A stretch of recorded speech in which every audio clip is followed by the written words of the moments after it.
Boa noite, minhas crias. Poxa, né, já temos algumas pessoas aí conosco. Juanzito, Caldani, pô, uma puta honra. Como eu sempre digo, puxem suas cadeiras, aumentem os seus fones, ajustem os seus fones, vamos chegando junto, porque essa é a primeira versão, né, do Paternidade.doc Live, e ainda mais agora que o Instagram está permitindo fazer com mais de 2 pessoas, então a gente vai abusar dessa versão, com certeza vamos utilizar o recurso, e é uma versão que eu apelidei de Diálogos ao Vivo, né, que é uma extensão, obviamente, do podcast. Algumas pessoas já conhecem o podcast Paternidade.doc, quem me segue. Quem não conhece, depois da live, dá uma maratonada aí nas plataformas de streaming, só jogar Paternidade.doc. São diálogos, são bate-papos, rodas de conversa, enfim, muito, muito legais, com figuras públicas, com pais como nós, anônimos também, mas que tem muita experiência para compartilhar, muita coisa bacana. É uma extensão do Paternidade.doc streaming.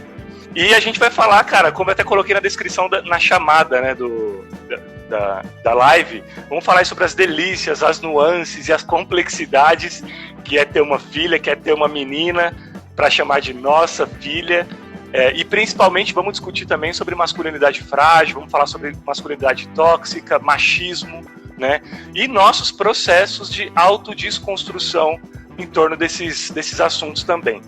E vocês, paizões que estão aí na live ou que estão chegando, também poderão partilhar desse momento conosco. Então, estamos aqui em 3, cabem 4, e essa última vaga foi propositalmente deixada para que vocês, na hora que quiserem, levante a mão aí e a gente coloca ao vivo, entra aqui, bate um papo também com a gente, para compartilhar experiências, enfim, sobre a sua paternidade. Ah, Guifer, eu preciso ser pai de menina? Claro que não. Eu preciso ser pai? Não, se tiver alguma mamãe aí também que quiser entrar e compartilhar, vai ser muito bem-vinda, até porque é uma é uma live especial, Dia das Mamães também, com certeza podemos encarar dessa forma. Como falei, meus 2 convidados, dotados de muito garbo e elegância, são pessoas por quem tenho muito apreço, muita estima. Como eu falei até pro Juan antes do Caldani chegar, eu tô chique demais com esses entrevistados, bicho, não é possível, é muito orgulho. Eu não mereço tanto. Eu vou apresentar o Caldani, mas por ordem de chegada, é claro, o Juan teve menos problemas, então ele merece falar primeiro. O Caldani veio com o celular dele, o celular não, né, o celular a carvão do Caldani, que já tá esquentando aí, o celular com motor de Fusca, do Caldani, pior que eu não posso falar nada porque o meu também é desse jeito. Juanzito, pai da Heloísa de 5 anos. Juan, eu sei que você se apresentou, algumas pessoas já viram, mas outras pessoas chegaram, agora começou pra valer. Seja bem-vindo, meu bom. Meu mano, é sempre uma honra partilhar, trocar ideia, conversar com você, e tá aqui é maravilhoso de verdade. Até quando você me mandou mensagem me convidando, eu tive aquele mini infarto, né? Aquela mini parada cardíaca, que é muito frequente de quando a gente encontra um ídolo nosso em algum ambiente e fica falando, meu Deus, é o cara, ele tá aqui. E sim, meu nome é Juan, eu sou jornalista, sou músico, sou cantor, sou líder de coletivo e sou casado há 9 anos. E há 5 anos eu fui contemplado com o direito de ser chamado de pai da Heloísa, uma menina incrível, uma menina fantástica que além da corujice, ela é simplesmente maravilhosa em tudo que ela faz e me surpreende a cada dia. Como eu costumo dizer, e eu disse lá no comecinho, né? Quando a Heloísa nasceu, eu nasci junto, como eu costumo dizer para ela. Então, se eu pudesse me reapresentar, então eu diria que meu nome é Juan, eu tenho 5 anos, e tô aqui aprendendo essa função maravilhosa de pai. E recentemente, para quem não viu lá no comecinho, eu já era pai de pet, já tinha 2 meninões, que tem 9 anos também, mas agora tem a Lua, que é essa menina. Olha a Lua aí. Que tá com uma cara de gol contra. Mas ela chegou ontem, então eu sou pai de menina pela Heloísa e sou pai de menina pela Lua também. Então eu sou pai de menina 2 vezes. Estou aqui aprendendo como lidar com uma nova cria em casa. E é isso. Acho que se eu for falar mais do que isso, eu vou acabar chorando aqui. Não, pode falar, cara. A gente tem que expressar todos os nossos sentimentos. E é legal que, assim, eu até vou querer que o Juan ele fale um pouco mais a respeito disso. O Caldani caiu, deve estar voltando, daqui a pouco ele volta de novo. Como eu falei, gente, se tiver alguém aí querendo participar também, só dá um toque aí. Juan, me ajuda nos comentários aí, se tiver comentário, se tiver alguém querendo subir. E aí a gente vai respondendo a galera, vai, enfim, lendo os comentários. Quem quiser subir, sobe com a gente. E eu queria falar para vocês o seguinte: quando eu convidei o Juan, né, mandei o zap, Juan, queria que você participasse e tal. E aí a primeira coisa que ele me falou, que ficou muito marcado, e eu quero que ele obviamente fale sobre isso aqui agora. O Caldani teve que reiniciar o celular, acho que ele já vai voltar. E o que o Juan disse que praticamente me desenhou também, mas os créditos são todos dele, que ele falou o seguinte: quando a Heloísa nasceu, morreu um machista. É isso, Juan? Exatamente isso. A gente cresce, eu não sei, talvez seja questão de gerações, né? Mas eu costumo dizer que hoje nós temos aí pelo menos 5 gerações convivendo no mesmo espaço-tempo. Mas eu sou de 88, então eu ainda sou de uma geração que foi criada e foi ensinada e foi lapidada de uma forma a enxergar o mundo muito com um cabresto ali do que o homem deve ser ou que ele pode ser, limitando ou impondo a ele algumas regras. Então a gente acaba crescendo, a gente nasce e cresce sendo educado de forma machista, até pelas nossas mães mesmo. Você não pode chorar, você não pode isso, você não pode aquilo, porque homem não pode brincar de boneca, homem não pode gostar de rosa, menino veste azul, menina veste rosa, entre outras coisas. Então você cresce com essas coisas na cabeça. E no momento em que a Heloísa nasceu, que eu bati o olho, assim, durante a gestação, quando eu descobri que era uma menina, algumas coisas começaram a processar na minha cabeça, né? Peraí, eu não posso mais agir dessa forma, ou pensar dessa forma, ou falar dessa forma, porque quando eu tiver a minha menina no meu colo, eu não vou querer que ela escute essas coisas, que ela veja essas coisas. Eu não quero que ela veja o pai dela convivendo ou fazendo esse tipo de coisas, né? Que são atos machistas, atos misóginos, são coisas que depreciam as qualidades da mulher ou colocam ela em posições inferiores. E aí, quando eu vi a Heloísa pela primeira vez, que eu bati o olho naquele rostinho, aí eu não sei, talvez seja algo fantasioso demais para quem tá ouvindo, mas é como eu senti, aquela chavinha na minha cabeça mudando. E aí eu bati o olho e falei assim, cara, essa menina merece um mundo melhor, velho. Ela merece um pai melhor, ela merece um pai que faça o mundo para ela melhor do que o mundo em que ele vive, que ele viveu, melhor do que o que a mãe dela vive, que a mãe dela viveu. Então, naquele momento, eu comecei a lutar contra tudo aquilo que eu cresci aprendendo, cresci ouvindo e cresci fazendo. Eu me vi, e aí eu tenho uma história no trabalho com isso, eu comecei a me ver meio feminista, meio diferente. Aí eu comecei a perceber que existiam algumas falas que eu praticava antes, que eu fazia antes, que elas não cabiam mais. E aí eu percebi que, pô, a gente tem que mudar alguma coisinha aqui. É aí que eu falo, quando a Heloísa nasceu, o machista que estava aqui dentro de mim, aquele monstrinho que tinha saído do porão, ele morreu. E aí eu espero que tenha surgido um cara melhor. Por enquanto tá dando certo. Eu falo demais, bicho. Pô, cara, demais. Ô, Giffer, você tem que me cortar, bicho. Eu falo demais, mano. Não, vamos. Cara, o Instagram fez a bobagem de aumentar para 4 horas o tempo da live. Ou seja, pode falar tudo que tem que ser dito, até porque a gente tá aqui para inspirar mesmo, para aprender um com o outro. E esse depoimento, cara, ele é totalmente inspirador, totalmente real. Compartilho muito dele, mas antes até de dar o meu depoimento, quero dar boas-vindas ao Caldani de novo. O Caldani tá de volta. O Caldani já há 10 anos que, ao contrário do...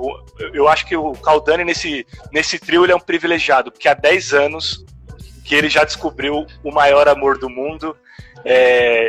Porque eu acho que, assim...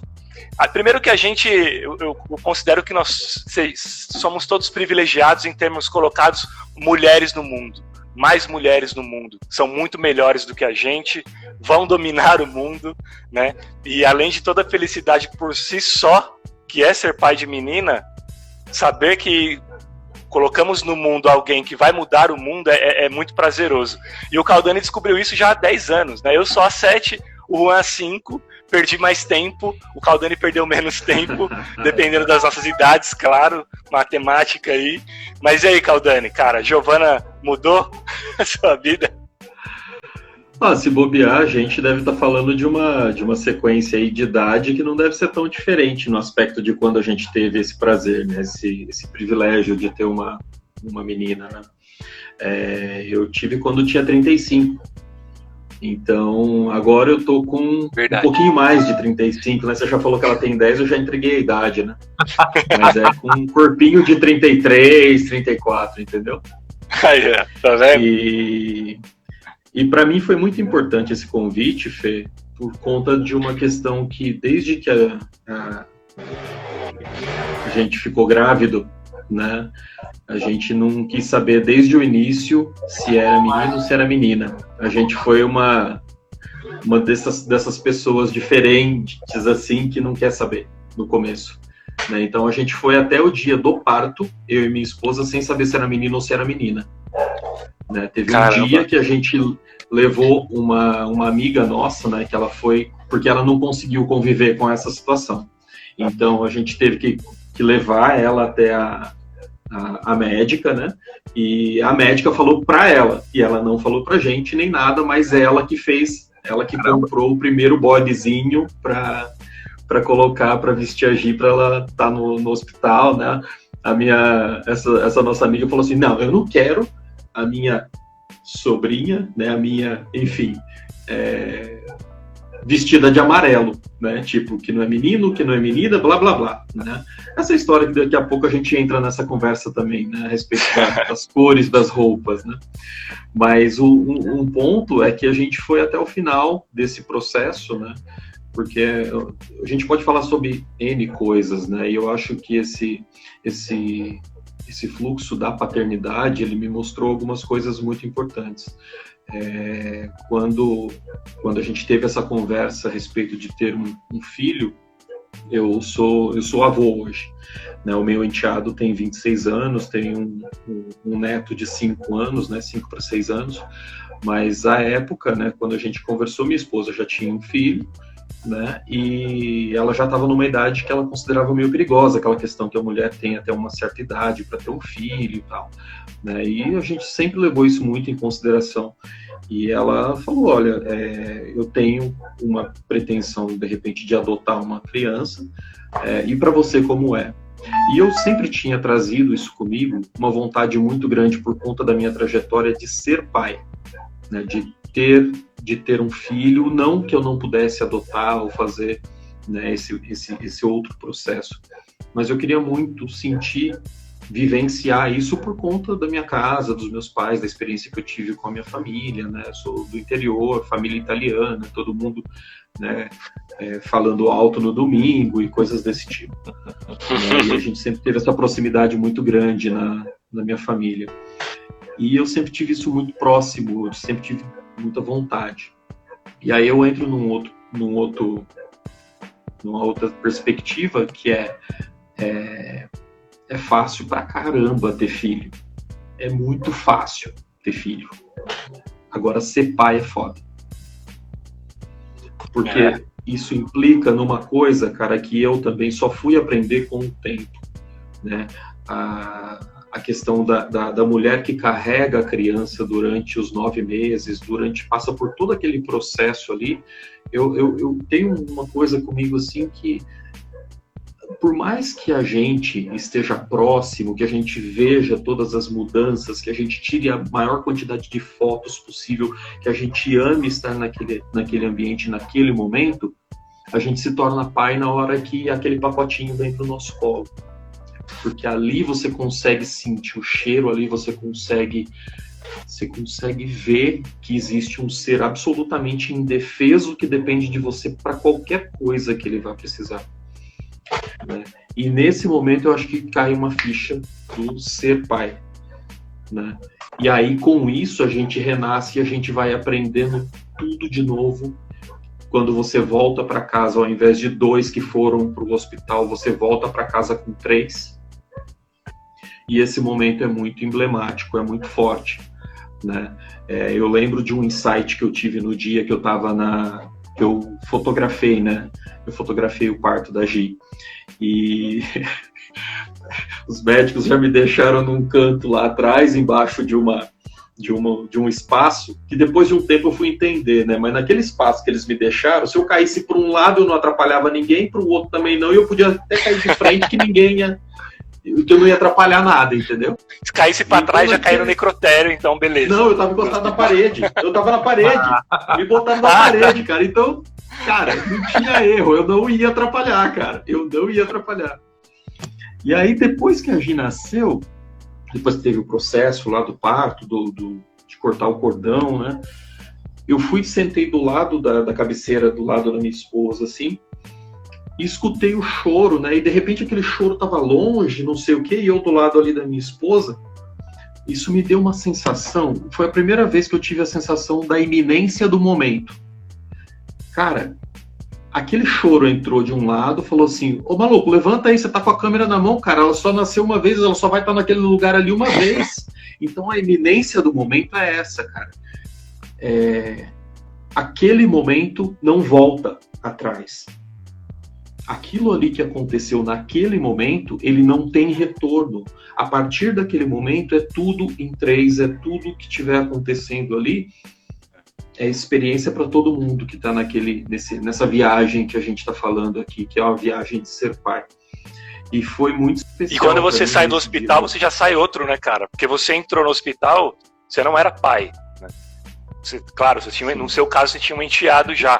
Mas você não era pai biológico. Não. Então você sai entra um, né? É muito louco isso. Imagina, você vai ao mercado, você entra e quando você sai, a sua vida completamente transformada. Ou quando você vai ao médico mesmo, que você entra no hospital e sai a mesma pessoa, ok.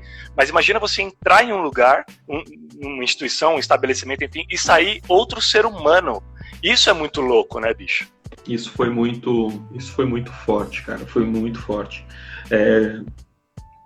Eu acho que quando eu tive essa dimensão da Gi nascendo, da gente estando ali no quarto, né?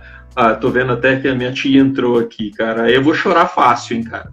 Minha tia acabou de entrar aqui. Acho que eu não contei essa história, né? Até porque eu acho que eu fiquei essas loucuras, né? Que durante esse período, por conta de trabalhar e morar muito longe da onde meus pais e minha família moram, né, a gente se fala muito por telefone, a gente tem muito contato por vias, né, remotas, mas aquela vivência que eu tinha do lado deles presencialmente, que me faz muita falta, sempre fez, né, a gente acaba não tendo mais esse ambiente de convivência, né, presencial. Né. apesar da pandemia agora também, que a coisa já dá uma outra dimensão, né? Mas eu acho que quando, voltando nessa questão... Oi, Fê? Não, pode falar. Não, pode falar, desculpa. Foi delay. Eu acho que quando a gente sai do hospital com uma pessoa junto, com um filho, eu acho que você começa a refletir sobre tudo, entendeu? Eu acho que principalmente nessa questão de você precisar prover tudo que que aquela criança precisa em tempos difíceis como os que a gente vivencia, e em tempos em que eu vim para cá hoje e para falar sobre ser pai de uma menina. Eu parto do princípio que a gente tem que, em primeiro lugar, a gente tem que ter uma mãe, né? Muitos de nós têm irmãs, muitos de nós têm tias, muitos de nós têm a esposa que convive, muitos de nós têm amigas que conviveram durante a vida, muitos de nós têm professores, professoras, né? Tiveram chefas, né? Admiram mulheres fortes da nossa história, da história que existe por aí para a gente se inspirar. E eu sempre tive isso muito próximo de mim, e eu falo que eu sou um conservador e um machista em desconstrução. Porque eu fui criado num ambiente, eu sou uma pessoa que veio do interior, que nasceu numa fazenda, que tem umas características que tem a ver com a nossa região que a gente mora, né? Que a gente é São Paulo, que a gente é bandeirante, que a gente homem é bola, homem é foda, não sei o quê. Desculpa o palavrão. Não, vamos que vamos. Mas a gente tem que... eu quis trazer essa questão de todas essas mulheres que estiveram, né, com a gente durante a nossa trajetória, para não deixar isso passar em branco, cara. Porque hoje a gente tem uma questão de criar a Giovana para não depender de homem nenhum. Tá? Tem uma outra questão que um dia, conversando com um colega no hall do elevador aqui do prédio, né, nesse bate-papo, ele tem 2 filhas, né, e ele falou, a minha filha faz jiu-jitsu porque eu tô com elas por enquanto elas ainda são novas, mas vai ter um momento que elas não vão estar mais junto comigo, que eu não vou estar mais junto com elas. E isso implica numa série de outras coisas, de análise de cenário, por exemplo, se, pensando eu, Caldani, como pai de uma menina, se uma menina não tem uma sagacidade para interpretar determinados ambientes, ela pode se colocar em risco também, né? E a interpretação vai desde sentir, por exemplo, uma fala agressiva, um comportamento agressivo. Tem muita gente que não tem como fugir disso depois de um tempo. Isso é muito difícil, porque entra inclusive na música que você colocou para o Stories, né? Da gente querer sempre estar junto, da gente querer sempre cuidar. E o contraponto é a gente saber que a gente não vai estar sempre junto, que a gente não vai poder sempre cuidar, que a gente vai estar próximo de coração, mas na presença a gente vai precisar ter preparado esse ser humano para tocar a vida dela, né? Sim. Eu vou parar de falar, você fala aí agora também. Não, imagina. Eu vou falar sozinho às 4 horas, cara. Não, imagina, tá dando uma aula pra gente aqui, que nem o Juan começou a contar também, né, fez o primeiro relato dele, cara, só agrega, só enriquece pra caramba. Caldani, não cai não, cara, pelo amor de Deus, já começou a ficar no loading aqui pra mim, eu tô até com medo, porque eu quero que você fique, pelo amor de Deus. E, cara, sua fala, pô, extremamente necessária. Eu acho que até tanto o Juan quanto eu, a gente compartilha dessa questão, dessa exclamação que é criar uma filha para ser independente, para ter autonomia, para cuidar da própria vida, para não depender de homem e de ninguém para nada, absolutamente. É claro, né? A gente precisa das pessoas para viver. Mas eu digo no aspecto daquela dependência, como você mencionou, uma dependência emocional, uma dependência uma dependência financeira. São coisas que as mulheres nunca precisaram, né? E hoje menos ainda, né? Na verdade, criou-se uma narrativa ao longo dos anos, ao longo das gerações, ao longo da história, de que as mulheres elas eram inferiores em sei lá o quê. E essa narrativa simplesmente pegou. Mas, graças a Deus, nós estamos aqui também para fazer o nosso pouquinho, porque o mundo não muda pelo muito, o mundo muda pelo pouquinho de cada um de nós. E as mulheres também, né, bateram na mesa e falaram, não, agora a coisa é diferente, que vocês estão loucos, né? Como assim a gente não pode? E eu acho que a gente está aqui para criar nossas... E é o que eu falei também na abertura. Somos muito privilegiados em ter filhas mulheres, porque são elas que vão dominar o mundo, elas são melhores do que nós, e nós temos nas mãos a oportunidade de criar mulheres. Olha que louco isso. Nós temos nas mãos a oportunidade de chegar para nós e falar assim, não vai baixar a cabeça para macho escroto nenhum, né? É o que eu sempre costumo... Até já falei isso em um podcast. Crie seu filho homem para respeitar as minas, porque eu vou criar minha filha mulher para dar porrada em macho escroto. Né? Então é muito isso, assim. E você comentou a questão do prover, do prover e tal, lá na questão da maternidade ainda.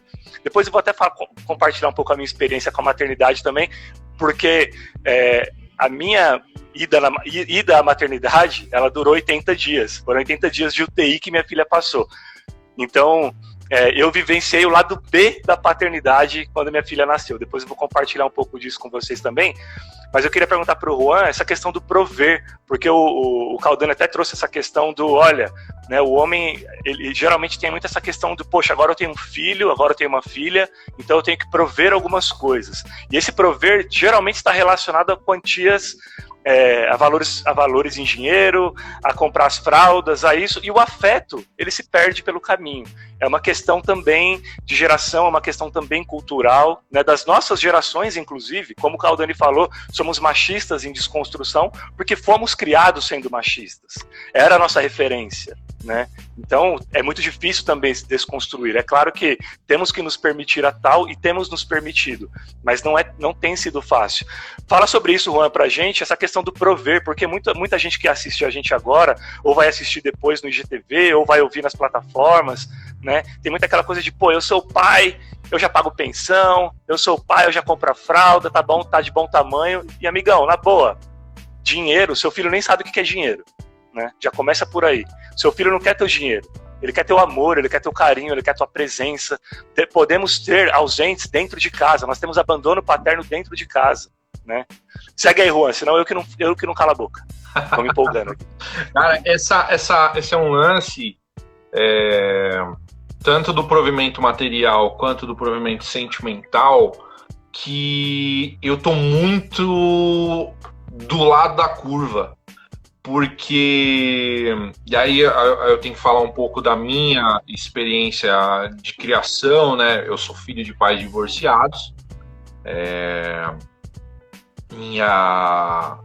Foi a minha mãe quem me criou junto com meus avós. E toda a provisão financeira que eu tive, ela é advinda do trabalho da minha mãe.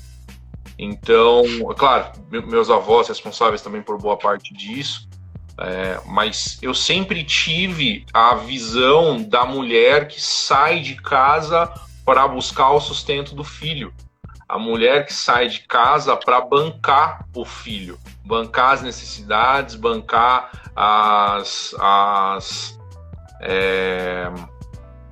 bancar os mimos, bancar... Então...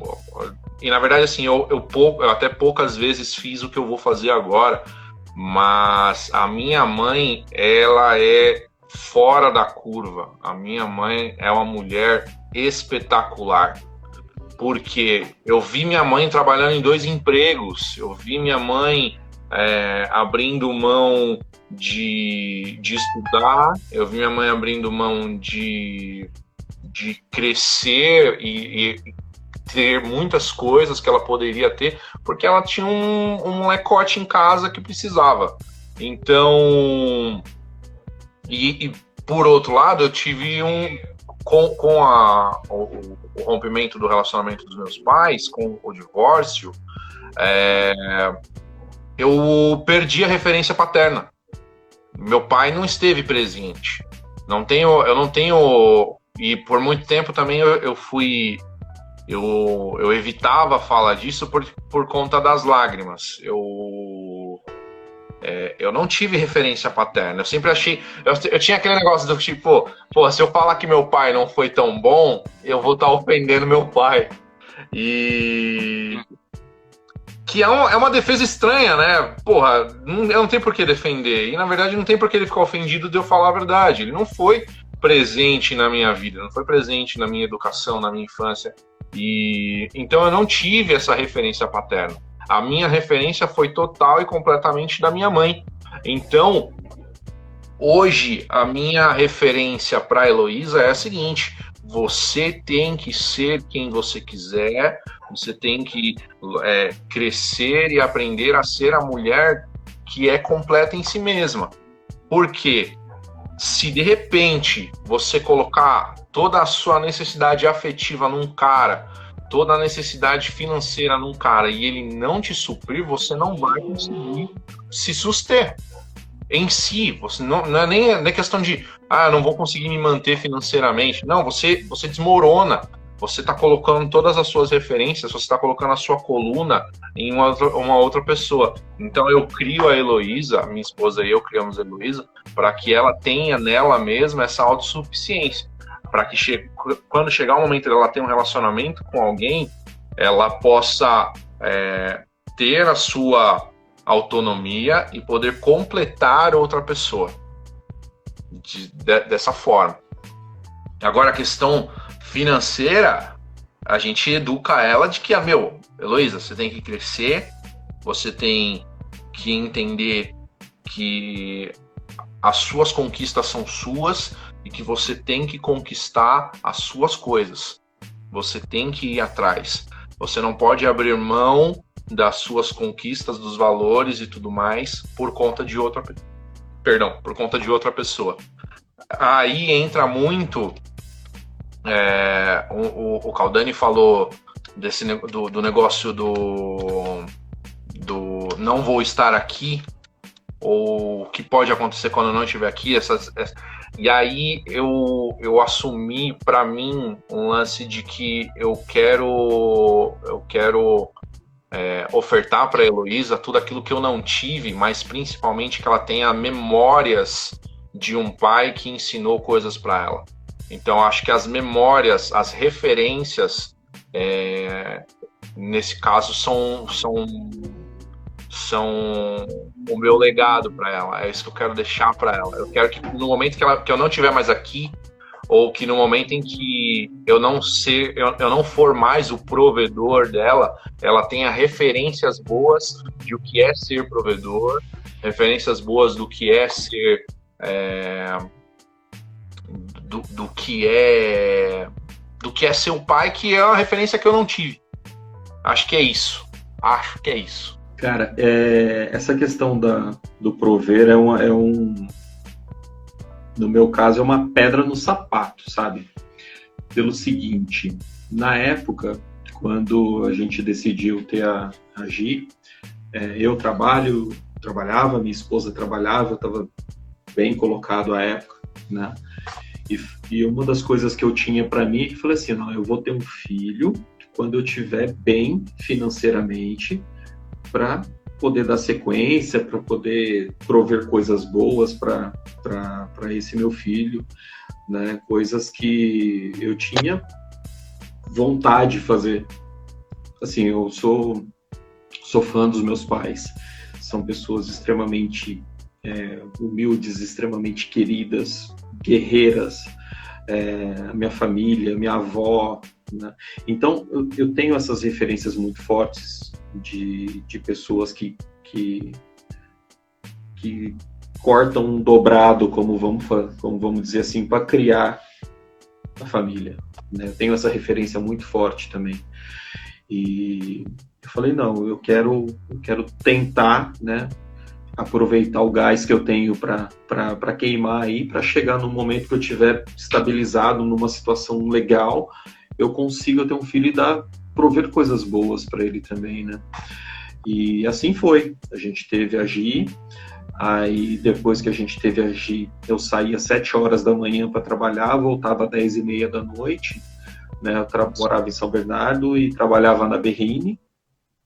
E isso, e qual que era o combinado entre mim e minha esposa? Né, que quando a Gi fizesse 2 aninhos, que é quando ela já conseguiria se expressar, se bem que a Gi assim, saiu da curva, né, porque ela com 1 ano e meio, assim, ela já tagarelava tudo já. Né? Mas qual que era o combinado? Que com 2 anos, a Gi, quando ela já tivesse, né, em condições de entender algum maltrato, alguma coisa assim, ela poderia fazer, então minha esposa poderia voltar ao trabalho também, né? A gente só esqueceu de combinar isso com a empresa que eu trabalhava. Porque exatamente 1 mês depois da Gi fazer 2 anos, eu fui demitido. Putz. Né? E aí, bicho, pensa na estrutura. Pensa na casa, no apartamento que você tinha, no carro que você tinha, na estrutura material. E aí eu retomo aquilo que você comentou, Juan, de você se fazer presente como pessoa, como uma referência para o seu filho. Cara, me dá um aperto no coração sacar que me dói bastante lembrar um dia que eu troquei de celular, que uma mensagem da minha filha que ficou gravada na caixa postal do celular, que eu nunca mais consegui reaver, que foi as primeiras vezes que ela falava papai. Cara, é pesado, cara. E toda a estrutura... Peraí, deixa eu tomar uma vodka aqui. Vamos aí. Não mexe, cara. Falar das nossas crias, assim, a gente fica leãozão mesmo. Leão chorão. Tá e certo. Toda a estrutura física, material que eu tinha, eu perdi tudo. Mas a gente tá junto. Passou por todo esse processo junto, que não é fácil. Né? Minha esposa, que eu sou uma pessoa que eu admiro pra caramba também, pela guerreira que ela é, por ter tido a paciência, né, da gente continuar junto nesse período. E da Gi, porque a partir desse 2º ano eu comecei a estar mais próximo, apesar de que nos primeiros períodos eu não estava próximo, porque minha cabeça estava em mandar currículo, minha cabeça estava em conseguir um trabalho, minha cabeça estava em, de repente, empreender numa coisa que a gente tinha conseguido montar, e as pedras caindo, maluco, e as coisas caindo. Mas tem fotos hoje, minha e dela, da gente brincando, dela balançando uma bonequinha no playground que tinha no prédio que a gente morava. Coisas que eu não tinha antes. Essas fotos, elas começam a surgir depois desse ambiente totalmente disruptivo que aconteceu, né? E essa questão de prover as coisas me chamou muita atenção do que você falou, e essa questão que eu trouxe antes, que é tentar criar no ambiente mais próximo que se possa dar dessa coisa. Não é de formar uma criança, que é colocar dentro de um padrão ali, dentro de uma forminha que ela vai ser aquilo ali, mas de estar junto, de criar, de respeitar as dificuldades, de respeitar e também de permitir que ela veja o cenário que está posto, né? E que também seja respeitada e que sinta também o respeito que eu tenho por minha esposa, sabe? Eu quero que ela tenha essa referência também para poder ter uma dimensão de saber que existe o outro lado, que é o lado de violência doméstica, que é o lado das pessoas tratarem outras com violência pelo fato de serem de gêneros diferentes, pelo fato de terem, assim, serem homossexuais, enfim, de respeitar as pessoas, Poxa, eu parto do princípio que, cara, se eu posso receber uma transfusão de sangue de uma mulher, que diferença que a gente tem, cara? Né? Cara, somos seres humanos. A gente tá querendo... o que tá faltando pra gente hoje em dia, o que tá faltando pro ser humano hoje em dia é ser humano. Né? Muitas das coisas que a gente vê acontecendo pra gente como espécie são inconcebíveis. As pessoas... Cara, eu me corto de ver uma criança. A gente tá falando aqui de criança, a gente tá falando de pais. Eu me corto de ver uma criança embaixo de uma marquise, né, na rua. O que tem de diferente entre mim e essa criança como ser humano? Sabe? É uma loteria que a gente, de repente, não foi premiado, mas, por um outro lado, a gente tem um ambiente que a gente tem o livre-arbítrio e a gente tem as condições de fazer com que as pessoas que criaram essa sociedade que a gente está possam pleitear e fazer uma mudança para uma próxima, que é que respeite, que é que acolha, que é que aceite os afetos das pessoas, né? E numa sociedade como essa, eu acho que faz todo sentido o que a gente já falou, inclusive, né, Giffer? Que não é só o mundo que a gente vai deixar para os nossos filhos, mas os filhos que a gente vai deixar para esse mundo.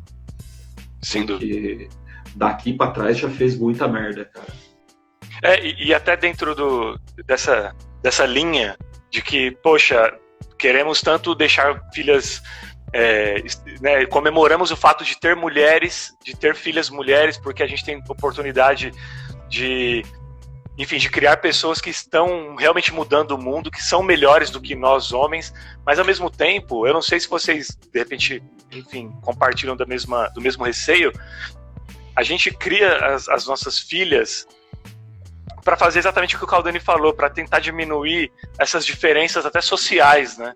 Então, assim, poxa, eu quero que no futuro a minha filha não precise passar em viaduto e ver crianças debaixo desse viaduto. Para isso, eu preciso criar minha filha com valores irretocáveis, assim, né? Para olhar e respeitar, e não só respeitar, né? Acolher, né? A gente realmente tem que acolher, tem que fazer mais do que a gente faz. Então, eu não... Poxa, a minha filha não tem que simplesmente passar, olhar e falar, poxa, que pena. Ela tem que passar, olhar e falar, o que eu posso fazer para mudar essa realidade, né? De alguma forma. E aí a gente fica tranquilo porque a gente fala, poxa, estamos criando as nossas filhas de uma forma que entregaremos ao mundo pessoas melhores. Mas aí o meu receio e os pais de meninos? Será que eles estão com as mesmas preocupações que os pais de meninas? Porque não adianta também nós criarmos as nossas filhas para que tenham autonomia, para que respeitem, para que sejam independentes. Se os homens, parceiros nossos aí, pais no mundo afora, continuam reproduzindo piadas machistas dentro de casa para os meninos, né? Continuam tratando eles de uma forma com que seja trabalhada a masculinidade tóxica desde a infância, que é o que o Juan e vocês trouxeram. O homem veste azul, mulher veste rosa, mulher brinca de boneca, homem de carrinho e tudo isso. Isso tudo, cara, é uma criação extremamente abusiva de que todos nós fomos vítimas, né? É uma criação extremamente tóxica. Será que os homens estão trabalhando também de uma forma que não cria os filhos dessa forma? Porque senão vai continuar esse conflito lá na frente. A diferença é que as mulheres deixam de baixar a cabeça como sempre baixaram, né? O que você acha, Juan? Cara, tem uma história até engraçada e um pouco trágica.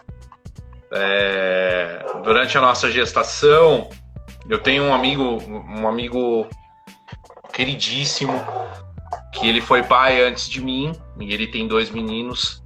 E aí, num grupo de WhatsApp, vem sempre aquelas piadinhas, aquelas piadocas do tio do pavê, né? Quando a gente descobriu que teríamos uma menina, aí automaticamente veio, e aí, sogrão? E aí não sei o quê, e aí ele pegava... De consumidor a fornecedor. Nossa, cara, quando essa frase quando eu ouvi essa frase a primeira vez e eu lembrei de quando eu falava essa frase, eu senti vontade de quebrar a minha mandíbula. Eu senti vontade de pegar a minha cabeça e bater com ela na parede. Mas me deu a constante brincadeira de e aí, meu filho vai pegar sua filha, meu filho vai não sei o quê, cria direitinho a minha nora, e blá blá blá blá blá blá. Essa brincadeira, cara, aquilo foi me consumindo de uma forma, porque eu não tô criando um produto para alguém vir e consumir. Eu tô criando um ser humano, bicho. Eu tô criando uma menina, uma princesa, a riqueza da minha vida. Ela é o tesouro da minha vida. Você não pode falar da coisa mais preciosa que existe para mim como se ela fosse um objeto. Cara, eu fiquei num ódio, mas um ódio tão grande que depois eu tive que me retratar com ele, porque eu comecei a falar coisas que eu não sabia que eu conseguia falar. E aí, se eu tivesse encontrado ele na rua, eu acho que eu tinha quebrado ele no meio. Porque eu fiquei tão possesso de ódio por conta daquilo, porque ele tava falando da minha menininha. Não tava falando de... Cara, é o meu tesouro. Como assim? É a minha menininha. Peraí, você não vai falar dela como se ela fosse um produto. Eu não vou colocar ela na prateleira para vir alguém e legal, que bela menina, vou consumi-la. Não, pô, não é isso. Estamos falando da minha filha, é a minha pequenininha. Ô Juan, posso fazer uma provocação? Faz. Porque você falou é minha menininha, é minha princesinha, e eu também utilizo isso. Mas eu quero que você responda a provocação. Será que a gente utilizar termos como estes também, a gente não está fomentando o machismo? Porque não é uma forma de a gente diminuir a mulher, torná-la mais frágil com palavras? Cara, como bem disse o Caldani, estamos em desconstrução. Eu nunca tinha parado para pensar nisso. De verdade. Nunca tinha parado para pensar nisso. Se for e aceita a provocação, vou parar para pensar, é algo que eu vou abolir do meu vocabulário. Mas não tô falando que é o errado, tá? É só a reflexão, e como eu disse, é uma reflexão que serve pra mim também. Eu nunca tinha parado pra pensar, de verdade. Porque eu sempre... É que eu trato isso com muito carinho, né? É o lance do... Não no sentido de diminuir, mas no sentido de afeto. Mas no sentido de afeto. De demonstrar para ela o grau de preciosidade que ela tem. Quando eu falar a minha menininha, eu tenho muito a figura da menina dos olhos. Ela é o item mais precioso. Ela é a flor mais bonita. É esse tipo de coisa, é esse tipo de relação. Não é tentando diminuí-la, mas agora que você falou, eu vou começar a me atentar se não tem um fundinho aí que precisa ser trabalhado. Mas é o que você disse. Fala aí, Caldani, fala aí. Eu acho, Juan, que não foi por acaso e não é fácil dizer isso que eu disse aquela hora também. Que a gente é conservador e machista. Sim. Vírgula, em desconstrução. Porque a gente vive numa sociedade, olha só o que está acontecendo hoje na rua aqui, né? Em que você encontra pessoas que acreditam realmente que existem pessoas inferiores, que são... que tem todo um ambiente favorável para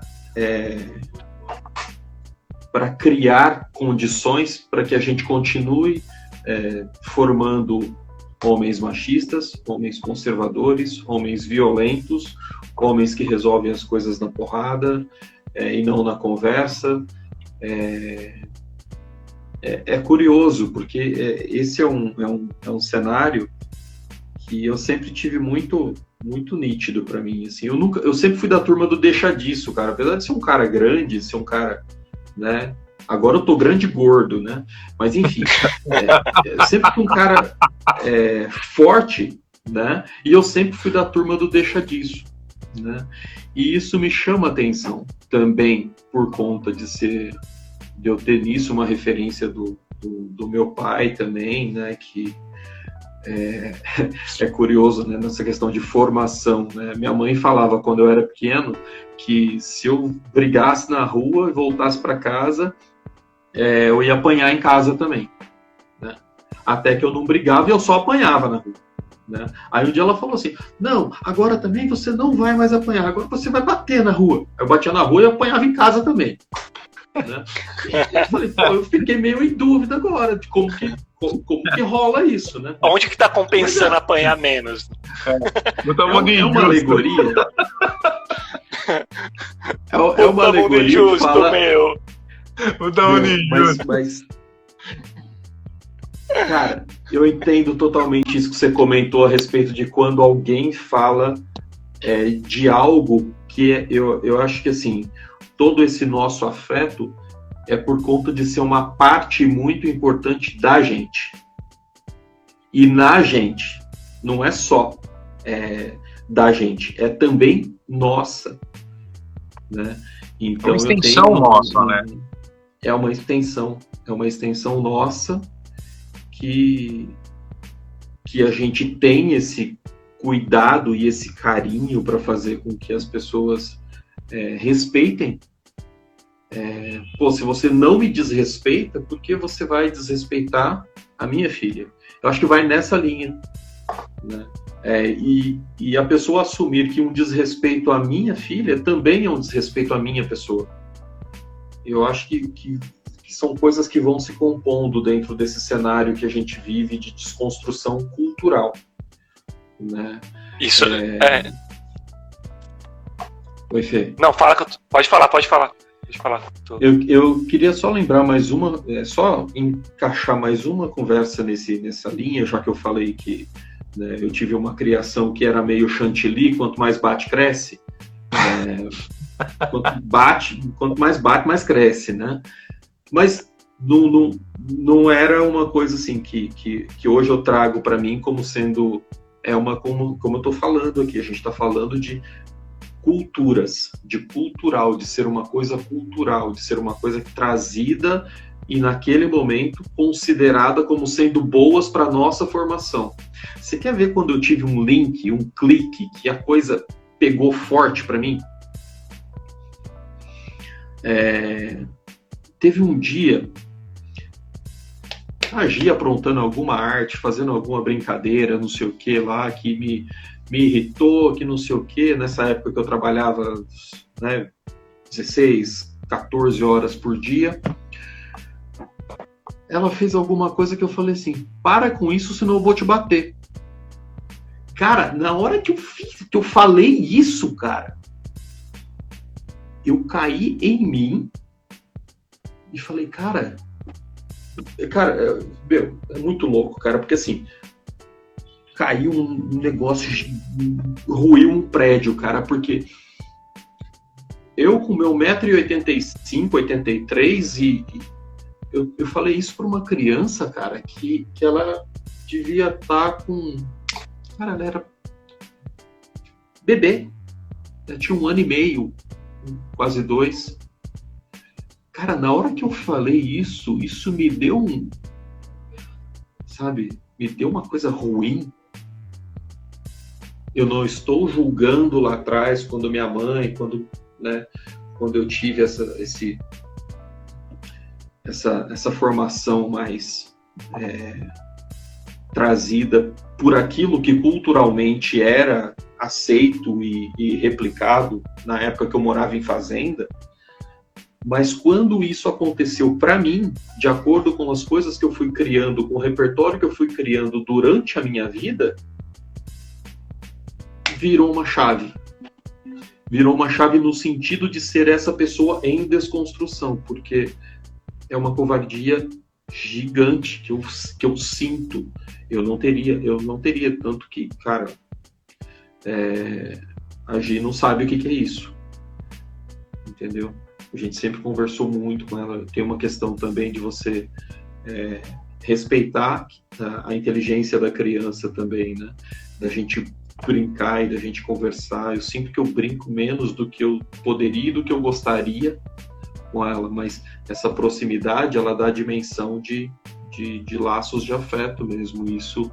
Isso é muito mais forte do que qualquer outra relação que se tenha, de repente, de medo, ao invés de respeito e de carinho.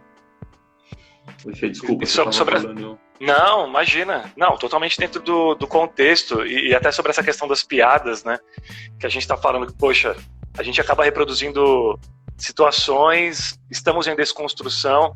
Eu acho que o importante, como eu disse lá no início, é fazer sempre essa autoanálise. A gente tem que estar numa vigilância que ela é eterna, né? A gente falou da piada de consumidor a fornecedor, que o Juan até falou, porra, eu lembrava quando eu fazia essas piadas e tal, queria me matar.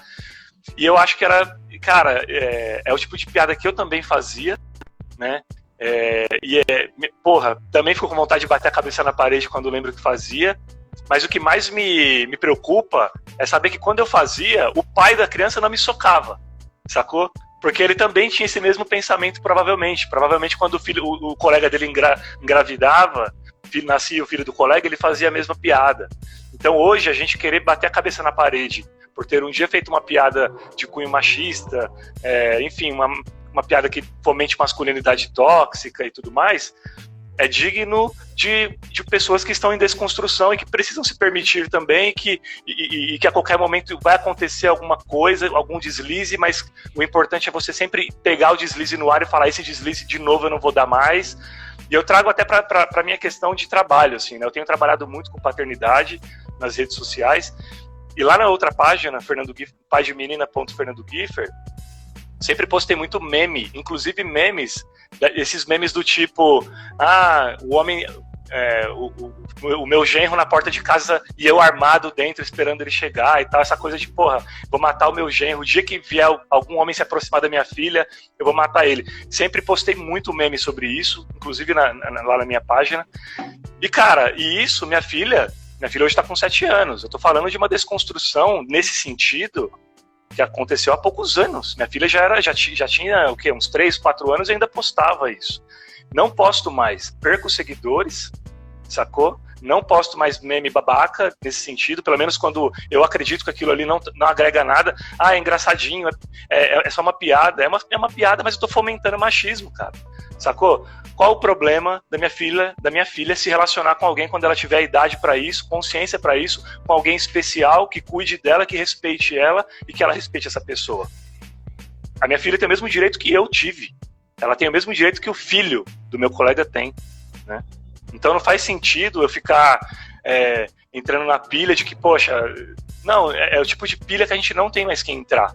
A gente tem que erradicar. Não por acaso, estou fechando a outra página, paidemenina.fernandogiffer, porque lá as pessoas querem muito isso, querem muito esse tipo de meme, né? Claro, eu tenho, a maioria dos caras que me seguem lá, das mães que me seguem, são tops, assim, muito especiais, mas muita gente está enraizada ainda com a cultura de 1920, tem uma galera que meio que não está na pegada de amadurecer. Tem uma galera que não tá na pegada de olhar pra frente, de olhar e falar assim, cara, isso que eu tô reproduzindo aqui vai prejudicar minha filha lá na frente mesmo. Eu tô fazendo uma graça aqui, só que, eu tô plantando machismo ainda. Ao invés de eu, de eu pegar, de eu capinar esse machismo pra longe, eu tô semeando ele. Né, quando eu faço uma piada assim, a gente vai sempre, ainda que estamos em desconstrução, a gente vai se pegar ainda fazendo piadas machistas, envolvendo, como eu falei, até nossos filhos, essa coisa de, poxa, se vier aparecer um cara aqui eu vou matar e tudo mais. Só que a gente tem que vigiar que isso, por mais sutil que pareça ser, se você coloca numa escala de 100 milhões de pais, cara, isso tem um peso absurdo. Né? E aí isso começa a impactar na sociedade como um todo, não impacta dentro da sua casa só, né? Não impacta só dentro da minha casa, isso impacta na sociedade como um todo. Minha filha, ela vai crescer com trauma às vezes de homem, vai crescer, não vai querer se relacionar com ninguém, porque todo mundo, para ela que aparecesse lá, eu falava que todo mundo que aparecesse lá eu ia matar, porque não prestava, e era isso e aquilo, e não é verdade, sacou? Então, basicamente, nesse sentido, o Caldani levantou a mão aí. Eu quero te fazer uma provocação agora. Você fez isso com o Juan, por que eu não posso fazer com você? Parece que o jogo virou. Rapaz, gente, a gente tá indo no sentido horário, ó. o Giffer, cara, isso que você colocou é uma coisa que me sempre vem muito à minha mente, né, cara? Por que será que as pessoas continuam fazendo isso? E aí uma pergunta que eu vou fazer para você. Você não acha que isso tem a ver com o repertório que essas pessoas construíram durante a formação delas? Não, eu acho que é exatamente isso, Caldani. É uma questão que é cultural. O machismo, ele se tornou cultural, ou seja, quando se torna cultural é como se fosse normal, né? Então, assim, normalizou-se o machismo. Depois, a gente, ao invés de começar a quebrantar isso, a gente continua reproduzindo falas machistas, piadas machistas. A gente continua requentando. A gente continua requentando. Então, é exatamente isso que você falou. Poxa, por que as pessoas continuam reproduzindo isso até hoje? A minha filha vai continuar reproduzindo isso quando ela estiver adulta, se eu, enquanto pai, continuar reproduzindo isso na vida dela. Né? Eu tenho que quebrar isso agora para minha filha não reproduzir, e aí isso não vai chegar no meu neto. Quando alguém chegar pro meu neto e falar que um dia, quando o amigo engravidasse, o outro amigo falava, e aí, de consumidor a fornecedor, ele vai falar, mano, o pessoal era idiota. Porque para ele vai soar tão absurdo, porque é absurdo, sacou? Porque não vai fazer parte da realidade dele, do meu neto. Só que não vai fazer parte da realidade do meu neto se eu não fomentar isso hoje. Porque se eu fomentar, minha filha também vai reproduzir, meu neto vai reproduzir, meu bisneto vai reproduzir, e nessa brincadeira, filhão, o Brasil já tem 521 anos e tá nessa merda. Né? Nessa brincadeira de reproduzir, e todo mundo achar que é brincadeira, e vamos dar risada e tudo mais. Então, eu acho que as pessoas continuam reproduzindo, porque a geração anterior a elas também reproduziram, é a referência. A nossa referência, enquanto pais, eu igual, assim como o Juan, eu sou um filho abandonado, eu não tive pai. Cresci na periferia, sacou? Sem pai, criado praticamente pela minha avó, minha mãe também me criou ali e tal. E então, assim, cresci no meio dos meus tios, 90% extremamente machistas, extremamente preconceituosos com diversas coisas, então você vai crescendo. E é a sua referência de certo aquilo, sacou? É a sua referência de certo. Se eu chegar pra minha filha e falar, olha, tá vendo aquele homem? Ele é gay. Quando você encontrar alguém na rua, você tem que bater nele. Sabe o que ela vai fazer? Ela vai bater num gay quando ela encontrar um gay na rua, porque a referência de certo da minha filha sou eu. Sacou? Se o vizinho chegar pra ela e falar assim, poxa, moça, não faz isso que é feio. Ela não vai pela cabeça do vizinho, ela vai pela minha cabeça.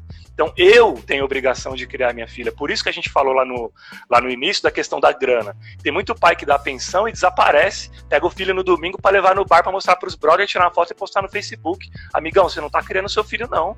Foda-se a sua pensão, tá ligado? Ninguém quer saber da grana que você tá dando. A gente quer saber do ensinamento que você tá transmitindo pro seu filho. Você entendeu? Se você continuar reproduzindo fala machista, seu filho vai ser um cara machista. Né? Então, aí é de novo o que a gente falou agora há pouco também. Estamos preocupados em tornar nossas filhas mulheres melhores, mais independentes, com mais autonomia, né? Melhores para o próximo, para os seus companheiros ou suas companheiras, enfim. Mas e os homens, os pais de meninos, eles estão também fomentando dessa forma? Né? Porque isso tem que ser um jogo meio casado, assim. Né? Senão vira dois imãs ao contrário. A sociedade não amadurece nunca desse jeito. Ô, Giffer, tem um... Desculpa, Caldani. Tem um comentário aqui da... Não sei se eu respondi o Caldani ou se eu só enrolei. Tem um comentário da Andréia aqui no chat dizendo que o pai dela era assim também e que ela ficava apavorada com medo da briga. E é muito isso, a gente, aí pegando um pouco da provocação do Caldani e um pouco da sua resposta, eu talvez seja bobagem da minha parte, talvez eu esteja errado, mas eu vejo a nossa geração, aqui, uma geração chave, velho, porque a gente está exatamente no meio de um contexto histórico em que a gente tem uma geração extremamente patriarcal e machista, a geração que veio a partir dela, e nós estamos aqui, ó, no meio, gerando uma geração que já está gerando outra. A gente está aqui no meio, a gente estamos na transição, né? Exato, a gente está gerando uma geração, a gente está fazendo uma geração, uma próxima geração que não vai ter mais aquela geração pós-guerra, geração não vai ter mais aquele espelho. Então, se a gente parar aqui, se a gente extirpar essa estereotipação, se a gente conseguir, de alguma forma, desencadear essa mudança de pensamento, as próximas gerações elas não vão ter, de fato, isso. Porque elas vão ser nós seremos o espelho delas. Nós seremos isso. Cara, se a gente conseguir deixar isso aí lá no passado, lá nos livros de história, só para a galera ver, olhar e falar assim, caramba, o homem evoluiu, o ser humano evoluiu, será ótimo. O problema é exatamente isso que você falou. Tem que ser uma jogada casada. Porque a gente tem essa percepção porque nós tivemos o advento de ser pais de menina. Então isso muda na nossa cabeça. Mas tem muito cara que é pai de menina e não pensa assim. E tem muito cara que é pai de menina e não pensa assim. O Caldani queria falar alguma coisa. O Caldani, antes de passar a palavra para você, toca aí.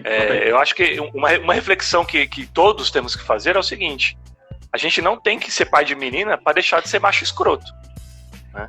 Então, tem muito cara, que ele vai só se permitir se desconstruir se ele tiver uma filha mulher, se ele tiver um homem, foda-se. Não pode ser assim. Porque senão o mundo vai continuar nessa merda, né? Então, poxa, mas e vocês? Vocês resolveram se moldar só quando tiveram filhas? Não sei vocês, eu não.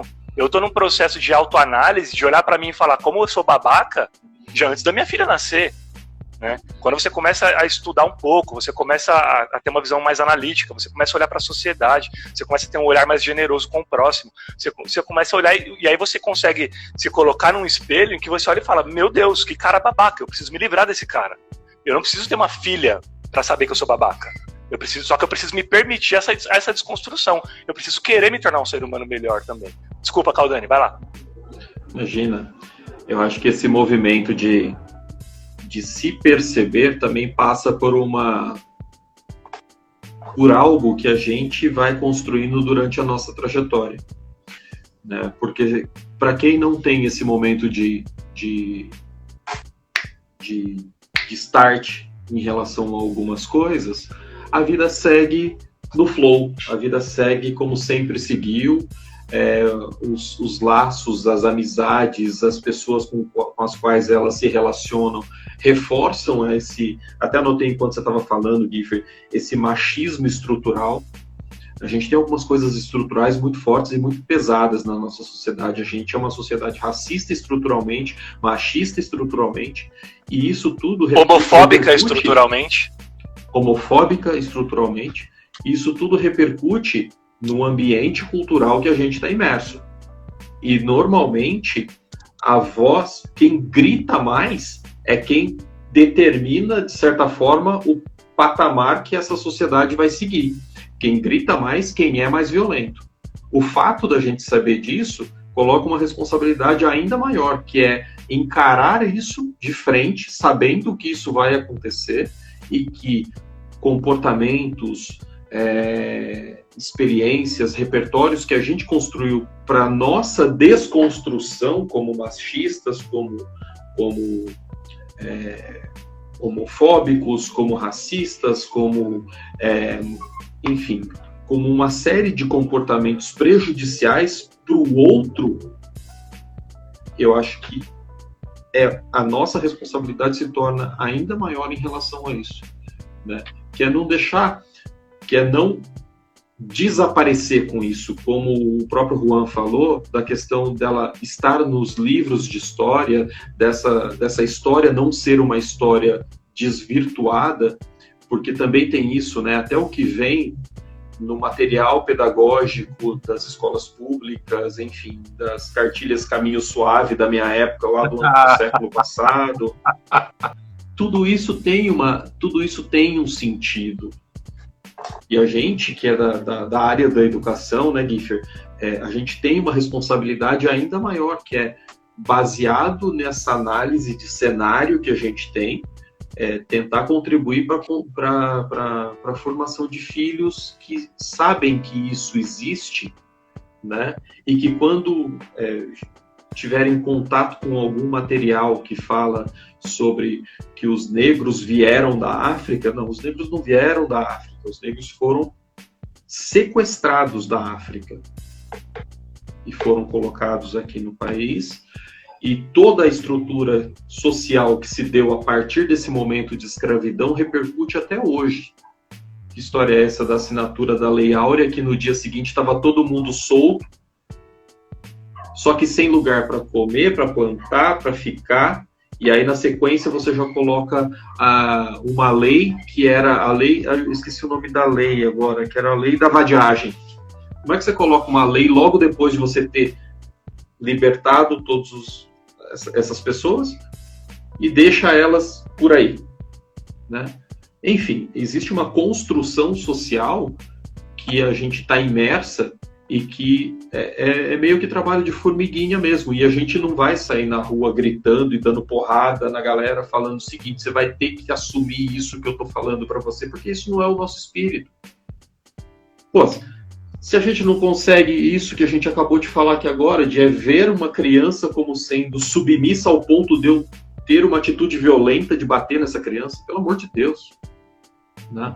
Eu acho que a responsabilidade é nossa também de construir essa sociedade mais afetuosa, sem esquecer que isso é histórico. Essa questão, essa construção machista, essa construção conservadora, isso daí é histórico e demora para ser desconstruído, mas tem que ser feito, né?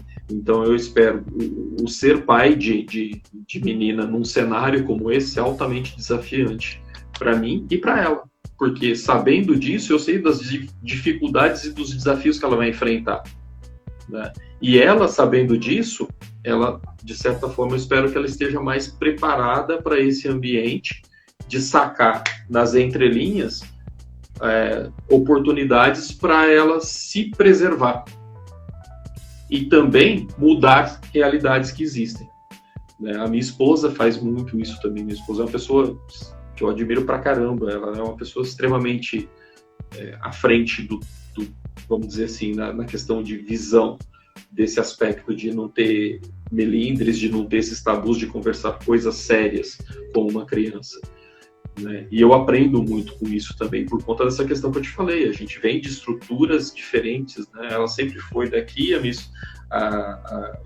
venho do interior. Eu brinco, quando eu estava indo pescar com meu avô, lá no interior, né? Com 7, 8 anos de idade, pé no chão, carregando a varinha nas costas, assim, aí isso daí já teria virado piada também, tá vendo? Olha como as coisas... Que ano isso daí? Né? Estamos falando de que ano? 82, 83, né? Eu estava indo pescar com meu avô e minha esposa estava escondendo por baixo do banco do carro, porque ela estava passando em São Bernardo do Campo quando estava rolando as tretas aqui das greves do ABC. Então eu virei relações públicas, né? E ela virou guerrilheira. Não, desculpa. Mas o ponto é isso, é aquela questão dos repertórios que eu estava falando para vocês, entendeu? E você trouxe essa parada. Você falou de cenário, do ser pai de menina, né, num cenário e tudo mais. Eu queria perguntar para o Juan o seguinte: Juan, você é otimista com relação ao Brasil que vem se desenhando para o futuro que a Heloísa vai viver? Que vai receber a Heloísa? Ai, cara. Primeiro deixa eu mandar um salve aqui pra Fê, que é minha amigona, tá aqui, o Cristiano Belotto tá aqui também, toda a galera que tá chegando. Tem uma pergunta bem legal ali, Giffer, que seria legal a gente responder também. Você quer puxar? Pode puxar. Se quer puxar, depois você responde a minha. Tá. Não, o Gabriel, ele perguntou aqui, né, além da educação dentro das nossas casas, quais ações concretas podemos fazer no mundo além dos bons discursos nas redes sociais. E aí, cara, discursos são bons, são importantes, porque eles fundamentam a discussão. Mas uma coisa que eu carrego para mim, se eu não me indigno quando eu presencio um ato que eu no meu discurso eu condeno, então eu tô sendo hipócrita, eu tô sendo participativo. Tem uma frase que agora eu não vou me lembrar de quem que é, mas ela diz que se estão em uma mesa sentados 3 nazistas e você senta com eles, então tem 4 nazistas na mesa. Algo assim. Se você não se indigna com a situação, você é participante dela. Então, o princípio disso tudo, além dos bons discursos, que são extremamente necessários, a gente tem que fundamentar discussões, fundamentar argumentações a partir de bons discursos, a partir de pessoas que fundamentem, que tragam recursos para essa conversa, recursos para essa discussão. Mas, principalmente, a partir do momento que você ouve esse bom discurso, que você entende essa boa argumentação, você tem que passar a se indignar com a situação. É o lance de, eu ouvi uma piada machista, eu não vou dar risada. Eu vi o cara mexendo com a moça na rua, eu não vou achar engraçado. Eu vi o meu chefe fazendo assédio moral com a minha colega de trabalho, eu não vou dar risada. Eu tenho que participar dessa defesa. Eu tenho que falar, ô amigão, por mais que isso me custe, mas eu tenho que falar, ô amigão, não é assim. O que você tá fazendo tá errado. Eu tenho que falar, ô Paspalho, por que você tá cantando a mina na rua? Gente, eu tenho uns xingamentos dos anos 80, tá? Cara, esse Paspalho. O cara tá no puta discursão sério, tipo, no Nobel da Paz, tá ligado? O maluco me lança um Paspalho, tá ligado? Daqui a pouco eu vou puxar um supinho. Tá palestrando, tá discursando no G8, tá ligado?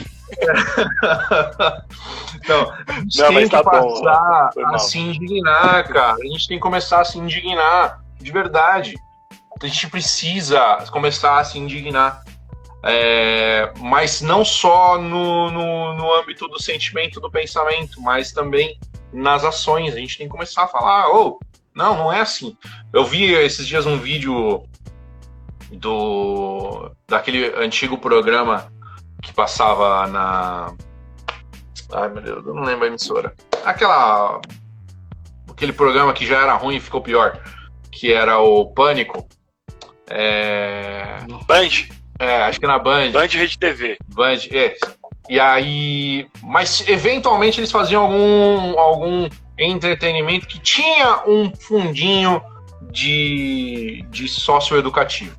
E aí eu tava vendo o vídeo, eles colocaram aquele ator que fez o Zé Pequeno pra fazer algumas intervenções sociais.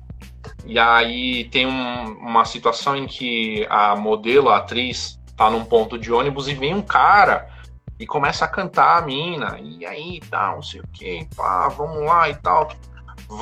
Deixa eu te levar pra dar um rolê, vamos ali, deixa eu te conhecer melhor, de repente pegar um motel e pá, não sei o que. E aí ele encosta na mina. E aí nisso que ele encosta na mina, só tinha mulher no ponto. E é isso que eu quero dizer, além dos discursos, partir para indignação. Só tinha mulheres no ponto. Talvez se tivesse um cara ali, ele desse risada, talvez ele não fizesse nada, ou talvez ele tivesse alguma reação. Mas as mulheres ao redor se indignaram e começaram a agredir o cara que estava assediando a moça. Eles começaram, você não vai, a mina falou que não é não, pá, não sei o que, foram pra cima. E aí entra o ator, né, o tal do Zé Pequeno, dando um esculacho no cara, e não sei o que, papapá, e e o cara sai correndo. Mas é isso. Ah, Juan, você tá dizendo então que a gente tem que ser agressivo e sair batendo em todo mundo na rua? Não, não é isso. Calma. Mas existem pequenas intervenções sociais que a gente pode fazer. Quando você está numa roda de amigos e você ouve uma piada machista, você pode falar, isso aí não é legal. Isso não é legal, não concordo, não acho legal. Por mais que você seja taxado de chato, você vai plantar uma sementinha ali de consciência na cabeça dos caras. Quando você ouve uma piada racista, você tem que fazer a intervenção. Cara, isso aí não é legal. Isso aí não é legal. Mas aí eu vou virar o chatão da turma. Vire o chatão da turma. Você tá fazendo muito mais pelo mundo do que o cara que tá sendo legal. Giffer, você ia comentar alguma coisa? Não, só complementando a sua resposta, que foi perfeita, a resposta da pergunta do Gabriel, que ele menciona ali as redes sociais, né? O que nós podemos fazer além das redes sociais, que é o que você já respondeu. Mas eu também acho, Gabriel, que hoje as redes sociais, elas têm sim um papel fundamental, cara, de educação, né? Um papel fundamental de conscientização, enfim. E esse nosso papo aqui, ele é prova disso, né? Claro, com seu alcance pequeno, mas está aqui, vai ficar gravado, vai ficar para a posteridade, vai ficar na nuvem. Uma hora alguém vai se deparar e pode se inspirar com alguma das falas, né? Então tem muita gente bacana, com alcance gigantesco nas redes sociais, e que através de suas falas, de suas condutas, de suas postagens, textos, artigos, vídeos, elas podem se inspirar a quebrar pensamentos. A gente mesmo, nós estamos, como falamos, estamos em desconstrução, estamos tentando nos melhorar o tempo inteiro, enquanto pais, enquanto homens, enquanto seres humanos, e isso também graças às mídias sociais, graças às pessoas que a gente segue, que são pessoas que nos inspiram de alguma forma e que de alguma forma também nos influenciam. Então eu acho que tem que fazer muita coisa sim, fora das redes, mas o universo hoje ele está muito também dentro disso. Até porque as redes sociais, lógico, não é a vida real, mas hoje, quando não existiam as redes sociais, eu tinha 20 amigos e quando eu queria falar com 20 amigos, era 20 amigos e só. Hoje não, hoje eu tenho como fazer um texto para conscientizar uma pessoa, e esse texto tem um alcance de milhões de pessoas. Então o papel das redes sociais, eu acredito que também seja um papel extremamente importante aí de conscientização. Tem que sair das redes sociais, não pode ficar preso a elas, mas elas também têm um papel extremamente importante. E aí, Juan, só para a pergunta que eu tinha feito no início, que é o que você acha do país que a Heloísa vai encontrar? O que você acha desse cenário que vem se desenhando? Você é otimista com relação ao futuro dela nesse Brasilzão? Eu preciso ser otimista, sempre. Porque se eu não for otimista e achar que tem uma melhora, por menor que seja, tudo aquilo que eu estou fazendo não tem sentido. Então eu preciso ser otimista. Porque eu estou fazendo alguma coisa. Então eu acho que vai melhorar. O problema é que eu percebi, e aí eu tive que desacelerar isso que eu estava fazendo. Eu comecei a me cercar demais de pessoas que pensam exatamente igual a mim. E aí, quando você faz isso, você se põe numa bolha e você não tem mais o termômetro de como que tá as coisas. Daí eu falei, não, peraí, eu preciso olhar o outro lado, eu preciso ver se realmente, essa sensação que eu tô tendo aqui, de que as pessoas estão pensando mais igual a mim, ou que eu estou começando que as coisas estão melhorando, ela é verdadeira, ou se eu estou me isolando, se eu estou me alienando do mundo, né? Me alienando desse Brasil todo aí. Cara, muito por conta das redes sociais, muito por conta do avanço do mundo mesmo, eu percebo que existe uma mudança na sociedade brasileira para melhor, construtiva, progressista, mas ainda existe muita resistência. Talvez esse mundo melhor, ideal, não venha para a Heloísa, talvez venha para os meus netos. Mas eu sinto que existe uma mudança. Essa nuvem negra, né, de chuva, vai passar uma hora. Vai passar. A gente está passando um período terrível da história brasileira, talvez não o período mais terrível da história brasileira, mas é um período ruim, péssimo. Mas eu sinto que vai passar, tá passando. A sociedade brasileira meio que boa parte dela já acordou de que, cara, não é assim. A gente tem que discordar, mas não tem que ser dessa forma. Essa boçalidade que está liderando o país, uma hora vai cair. E a gente, essa coisa ruim, essa sensação ruim, uma hora vai passar. E eu sinto que está passando. Pô, Juan, você está sendo muito otimista, tem mais aí. Cara, se a gente não for otimista e pensar que vai passar, a gente freia. Por que eu vou continuar fazendo se eu não tenho a sensação de que vai passar? Se eu não tenho se eu não enxergo uma luz do túnel, se eu não tenho essa esperança. Se eu não tiver nenhuma esperança, se eu não conseguir enxergar isso, se eu não conseguir ver um fio de melhora, então, bicho, tudo que eu fizer está sendo desnecessário, está sendo em vão. Então eu acredito sim. É pequenininho, que nem você falou, é trabalho de formiga? Mas eu acho que a gente está construindo um formigueiro melhor. Tem uma frase que eu escutei quando eu estava numa palestra lá no século passado também, que teve um professor de filosofia que ele estava falando a respeito da esperança, porque a esperança é uma coisa que fica efêmera, você não consegue ver ela palpável, assim, né? E uma pesquisadora, ela começou a estudar fatos que poderiam fazer com que as pessoas acreditassem no poder da palavra esperança em relação a uma coisa melhor. E na época, eu lembro que isso me marcou bastante, porque essa pesquisadora, quando ela fez quando ela virou essa chave para encontrar esse motivo para acreditar que a coisa pode melhorar, é porque se a gente chegou até onde a gente está hoje, é porque nós, como seres humanos, chegamos até aqui conduzindo os caminhos que a gente tem hoje para que a gente chegasse até aqui.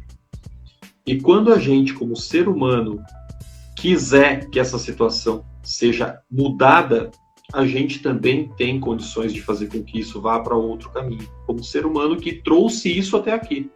A gente tem inteligência para ver que a coisa deu errado. E a gente tem inteligência para tentar reverter esse cenário e fazer com que ele vá para outro caminho. Eu acho que isso tem muito a ver com o verbo esperançar, né? Que a gente fala bastante sobre Paulo Freire.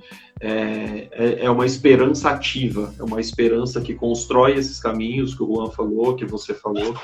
É uma esperança que se pauta na ação de entender o cenário que a gente vive e que a gente pode interferir nesse cenário. Eu acho que, até retomando uma pergunta... Oi, Laís! Oi, Laís! Tudo bem? Oi! Falou, gente! Você tá bem, Laís? Apresenta seu nome, pessoal. Luiz. Fala, seu... Apresenta? Fala, É Janaís. Tudo... Passa suas unhas. Meu Deus, que unhas bonitas! Foi o papai? Obrigado. Tchau. Ela invadiu, desculpa aí, Caldani, vai lá. Ela é maravilhosa. Pelo amor de Deus, né? É uma live que a gente tá falando de pai de menina. Minha filha, no começo ela tava por aqui, mas eu não conseguia entrar e ela não conseguiu aparecer. Eu queria só fazer um ponto ainda relacionado ao que o Gabriel perguntou ali, que eu achei muito boa essa pergunta dele também. Obrigado, Gabriel. A gente tem hoje nas redes sociais também uma questão que é extremamente importante, que as pessoas estão se informando por memes. Isso é cruel, cara. Por isso que eu parei de postar aqueles que eu comentei. O nosso cérebro, ele é muito suscetível a lidar com o que é mais fácil para ele, com o que ele não precisa sofrer para decodificar. Então, se Consumo uma rápido. imagem de X ou Y vai contra aquilo que você acredita ou vai a favor daquilo que você acredita, imediatamente você já toma a decisão do que vai fazer a partir daquilo ali. E muitas vezes, coisas que valem uma tese de mestrado ou doutorado são resumidas num meme, com a mesma profundidade que um meme pode dar para elas.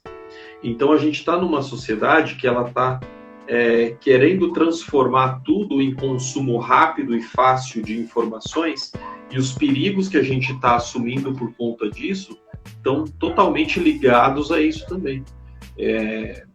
A gente não pode se privar de entrar a fundo numa discussão, como você próprio colocou, né, que além dos discursos de redes sociais, a gente não pode se privar de a gente entender um determinado assunto e a gente contribuir com a nossa opinião a partir daquele assunto.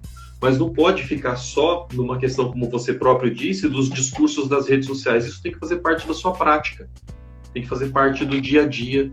E isso é o que eu sinto que a gente está fazendo aqui. Com essa conversa que a gente está tendo aqui, por exemplo, a gente está se expondo numa situação que não é uma situação tranquila. A gente está expondo uma fragilidade de algo que a gente acredita que pode ser importante para a construção de uma sociedade melhor. Valeu, essa pergunta que você fez é bastante importante. Gente, nós vamos chegar ao final da nossa live, porque assunto tem para a vida inteira, né? Então, daqui a pouquinho a gente já vou me despedir desses dois lindos aqui, desses dois paizões tão babões quanto eu.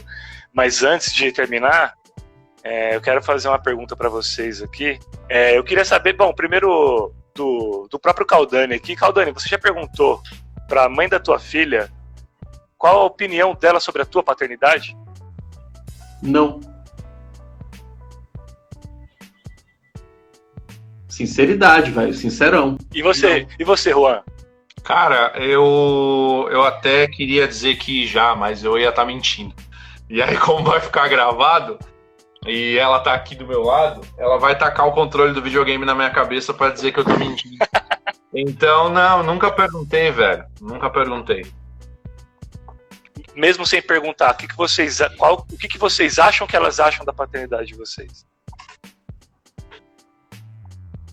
Cara, eu sinto que eu posso ser muito melhor do que eu já sou, e eu já fui muito pior do que eu sou hoje, nesse aspecto de aprendendo com a convivência, sabe?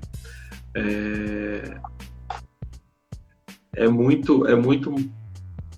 muito forte essa questão de você sentir que pode ser melhor e você ter um ambiente e uma parte interna sua mesmo, que é difícil de você quebrar alguns muros, né? Aí, para isso, eu conto com uma psicóloga, com a terapia, porque é importante a gente sentir que muitas coisas que precisam ser quebradas não são quebradas, porque a gente tem travas que são muito arraigadas, muito fortes, e que às vezes a gente nem sabe onde elas estão. Mas saber que você já pode ser uma pessoa melhor já é um bom caminho. Já. Hoje o Cortella fala um negócio que eu gosto muito, né? A gente não nasce pronto e vai se desgastando. A gente nasce imperfeito e vai se criando, né? E eu sinto que hoje eu sou uma pessoa menos interessante, menos parceira do que eu vou ser amanhã, e que eu sou hoje melhor do que eu já fui para trás. Mas eu continuo ainda em construção, cara. Eu acho que ela vê isso, ela... em alguns momentos que a gente, falando a respeito de questões profissionais, de parceria, a gente é muito cúmplice. Eu acho que essa é uma palavra importante. Apesar das dificuldades que a gente já vivenciou junto, a gente foi cúmplice num projeto de estar junto com a nossa pequena. E aí o pequena vem no sentido de proteção, não é no sentido de diminuir, é um sentido de estar junto, porque até 7 anos de idade é quando se formam as referências para a criança, que ela ela vai levar para o resto da vida dela. Vocês estão dentro desses momentos também, né? E eu estive dentro desse momento também da Gi, e hoje eu colho coisas muito gostosas com a Gi, entendeu? Tipo, ontem, antes da gente se preparar para essa live de hoje, eu perguntei para ela, eu falei, filha, o pai é um pai legal? Ela falou, é um pai legal. Mas qual que é a parte boa do pai? Ah, você é engraçado. E a parte ruim? Você não brinca tanto comigo e você dorme muito rápido. É a pouca. É a pouca dos pais, isso daí. Só dorme. Cara, então eu vejo isso. Eu vejo que a gente tá... Eu tenho essa esperança que Quando a sua filha fala pra você que você não brinca tanto com ela, isso te machuca? Machuca. De alguma forma isso desperta uma reflexão em você? Desperta. E isso me leva lá pra minha infância, porque eu nunca brinquei quando eu era criança. Eu só jogava bola de vez em quando. Na época que eu morava na fazenda, né, tinha poucas crianças assim com as quais eu brincava, né? Mas eu nunca tive o hábito de brincar. Não é cultural pra mim. Entendeu? Então tem isso. E aí, por um outro lado, a gente pode partir por um outro caminho também, que isso dá uma outra live. Eu nasci em 75. Depois, todas as pessoas da minha família que nasceram depois, e foram 11, foram mulheres. Então eu tenho 2 irmãs e eu tenho 9 primas, né? Então isso dá um cenário de um ambiente aí muito feminino, né? Nessa construção das amizades que eu tinha com as minhas primas. Sim. Então, eu acho que... Mas isso é um outro assunto. E pro Juan, vou mudar a pergunta pra você, então. Vou fazer a mesma do Caldeirão. Na minha vez... Pra você, na sua vez, eu vou perguntar o seguinte. Você acha que é tão bom marido quanto é tão bom pai? Cara, eu vou ser bem honesto agora e vou até aproveitar que minha esposa tá ouvindo. Vai pedir perdão, né? Não, pra corroborar. Eu não me acho um bom pai. Eu não me acho um bom pai. Eu acho que eu sou eu sou aprendiz de pai ainda. Eu acho que talvez... O que é ser um bom pai pra você? Por quê? O que é ser um bom pai pra você? O que falta pra você ser um bom pai? Eu tô me sentindo na sessão da psicóloga agora. Eu vou chorar. De frente com Gabi. Cara, eu tive referências de pais ruins. Então, eu tenho a referência oposta, né? Eu tenho a referência do pai ruim ou do pai ausente. Então, pra mim, o bom pai é exatamente o contrário. Então, e você não faz o contrário? Eu tento todos os dias fazer o contrário. Tento. Nem sempre eu consigo. E é aí que eu me pego. Nessa do nem sempre consigo, eu não consigo ainda dizer eu sou um bom pai. Porque ainda tem coisas que eu preciso melhorar para atingir o auge daquilo que eu acho que é o pai ideal. Mas aí é o ponto que é o ponto-chave. Não é o quanto eu sou um bom pai, pela minha perspectiva. Eu tenho que pensar no quanto eu sou um bom pai pela perspectiva dela. O quanto ela me vê como um bom pai. O quanto tudo que eu faço é realmente importante para ela. Porque a gente faz muitas coisas, a gente... Entra aquele lance, né? Pô, eu vou tentar prover o máximo possível para ela. Eu vou tentar fazer o máximo possível para ela. Eu vou tentar isso, aquilo. Eu vou fazer. E muitas vezes tudo aquilo que a gente está fazendo não é exatamente o que a criança está esperando que a gente faça. É o pai que banca os estudos, banca isso, banca aquilo outro. E a criança não quer isso. Ela quer os 5 minutinhos dela. Tem uma tirinha do... Quer que você durma menos. Pra poder brincar mais. Tem uma tirinha do Armandinho que eu só de lembrar dela já me cortou o coração aqui. Que acho que é o pai indo trabalhar e ele fala assim, o Armandinho fala pra ele assim, pai, brinca comigo. assim, não preciso, eu preciso ir trabalhar para ganhar dinheiro. E aí o Armandinho vem depois com um cofrinho dele na mão e fala assim, pai, quanto custa 1 hora do seu tempo? E... Nossa. É. Pesadíssimo, né?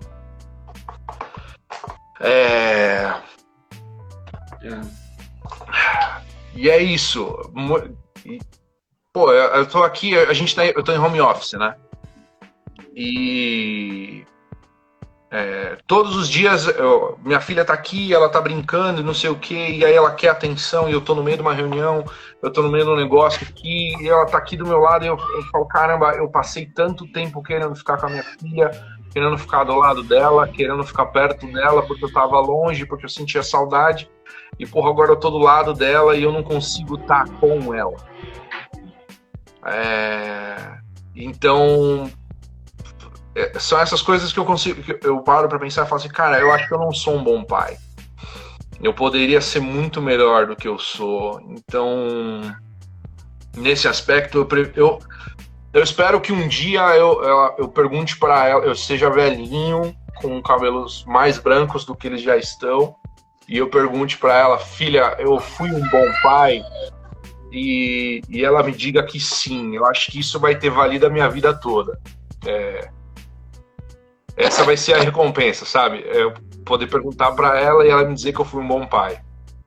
Agora, quanto a ser um bom marido, cara, e aí minha esposa tá aqui atrás de mim, ela chegou há um pouco tempo do trabalho, e, cara, eu não sou um bom marido, velho. Eu não sou um bom marido. Eu sou muito ruim, velho. E admitir isso é doloroso. É doloroso porque a gente se pega naquilo da referência. Eu tenho que ser um bom marido porque a minha filha tem a mim como referência de homem bom, de marido bom. Se eu for um marido bosta, ela vai possivelmente ter isso como referência. Então as pessoas com que ela vai se relacionar serão maridos bosta, namorados bosta. Por quê? Porque é a referência que ela tem em casa. E nesse ponto eu peco demais. É uma coisa que eu eventualmente me pego triste, me pego me flagelando mentalmente de porquê que, pô, eu sou ruim, eu faço uns bagulho bosta, eu falo uns bagulho bosta às vezes, e aquilo, eu admito que eu estou em constante construção. Eu admito que eu estou em constante aprendizado. Eu tô há 9 anos aprendendo a ser um bom marido. Um dia eu vou conseguir esse diploma. E tô aprendendo a ser pai. Mas eu preciso ter essa dimensão de que se eu disser agora que, pô, eu sou um bom marido, eu sou um bom pai, além de estar sendo mentiroso, eu vou estar me privando da oportunidade de melhorar. Então eu acho que é isso. Ô, Riff, você me fez uma pergunta difícil, mano. Caramba, eu tô suando. Não, cara, é só... Na verdade, as reflexões aqui, elas servem para todos nós, né? A pergunta que eu faço para você, eu reflito acerca dela o tempo inteiro, todos os dias. A que eu fiz pro Caldani também. A questão do país que eu perguntei para você também, cara. Eu acho que nós temos que fazer essas perguntas diariamente, exatamente pelo motivo que você acabou de dizer. Porque se a gente a gente fica muito confortável, né? Se a gente não se questiona a respeito disso. A gente tem que olhar e falar, cara, eu estou errando aqui, eu não estou sendo bom o suficiente aqui, e mesmo que, porventura, eu acredite que esteja, eu nunca posso achar que estou sendo 100%, né? Tem que estar sempre, tem que faltar mesmo sempre. E são reflexões importantes para a gente fazer numa live em que a gente fala de paternidade e de masculinidade, né? Como que eu estou sendo para minha esposa, eu estou sendo como eu sou para minha filha, né? Isso é muito importante.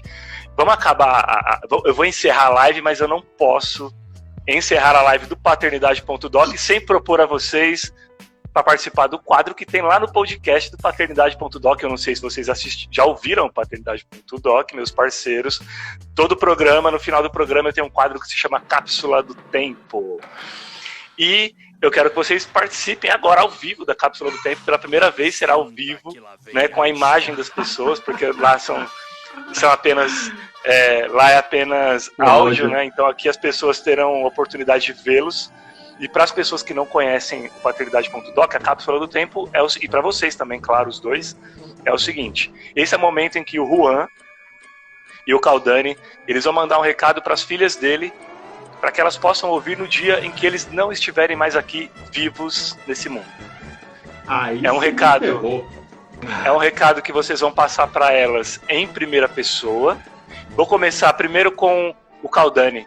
Caldani, você vai mandar um recado para sua filha, imaginando que o dia que você não estiver mais aqui, ela continua por aqui, cara, precisando do seu ombro, de um conselho, de uma orientação, de um abraço, mas ela não vai mais ter esse abraço, nesse conselho, nessa orientação. E você, de alguma forma, deixou essa mensagem para ela. Então a palavra é tua, em primeira pessoa, valendo. Ô Juan, se você quiser puxar a vez aí, cara. Não, vai Caldani primeiro. Cara, eu já tô chorando antes de falar, bicho. Eu não, porque o homem não chora, você tá ligado, né? Na nossa formação. Recado pra Giovana ouvir o dia que o Caldani não estiver mais aqui e ela estiver precisando muito desse abraço, dessa orientação dele.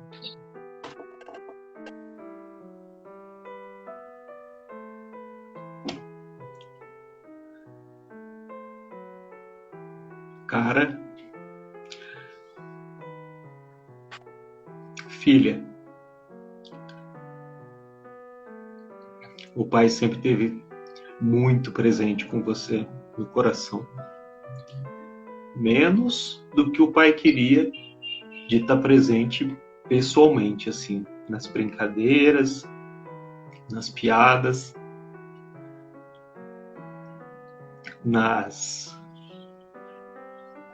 pra pular na piscina, né? Mas queria que você lembrasse desses momentos que a gente teve juntos, da piscina da casa do tio César, da visita na casa do vovô Maír e da vovó Vani, e que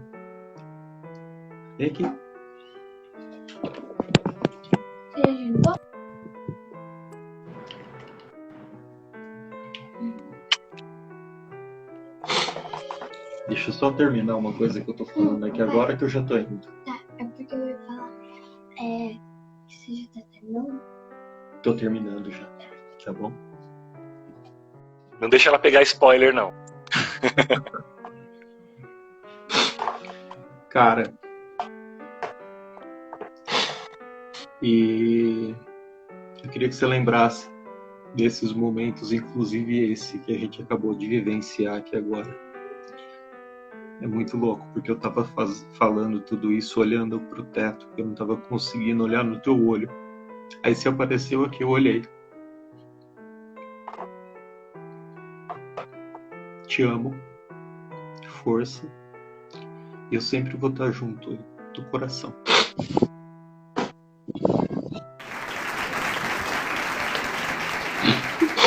Palmas, cara. Parabéns. Parabéns, muito tocante. Todo mundo fica embasbacado, paralisado. E ela realmente, cara, que coincidência, né? Ela apareceu exatamente no momento em que você estava mandando essa mensagem pra ela. Ela não tinha aparecido em nenhum momento. E ela tá aqui. Nossa, que loucura, gravada, né? Juan, agora vamos lá, meu cara. A Heloísa.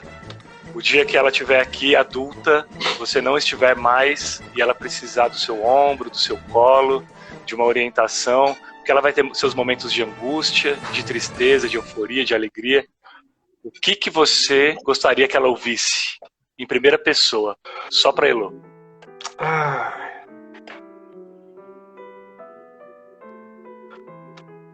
Cara,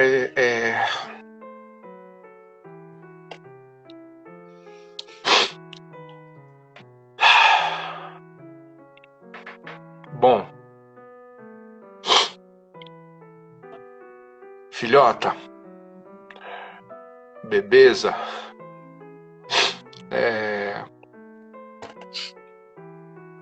minha Lolisa, o pai sempre tentou ser o melhor. Nem sempre conseguiu. Mas se tem uma coisa que eu sempre tentei, foi ser o melhor.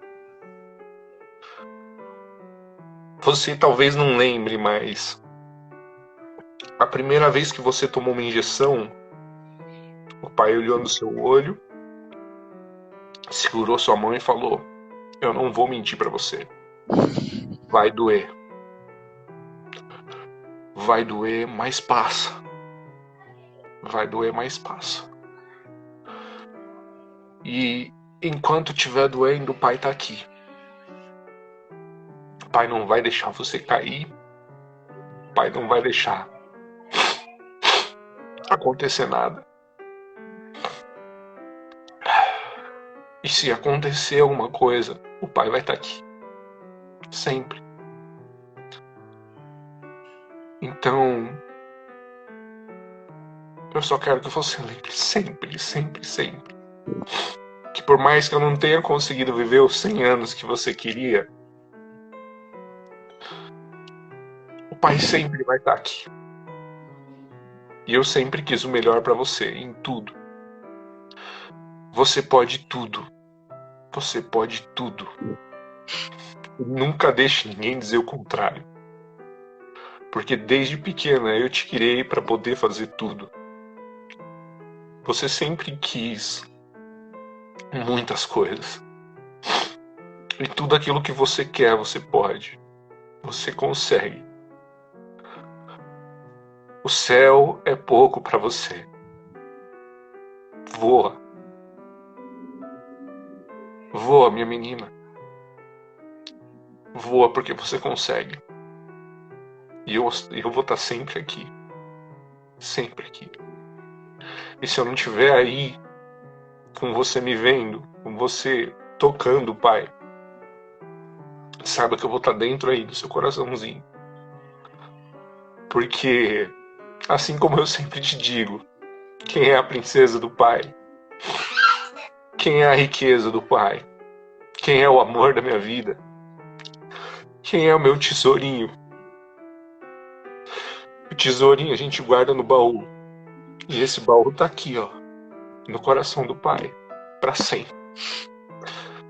Eu te amo, minha filha. Eu te amo demais. Eu te amo mais do que a própria vida.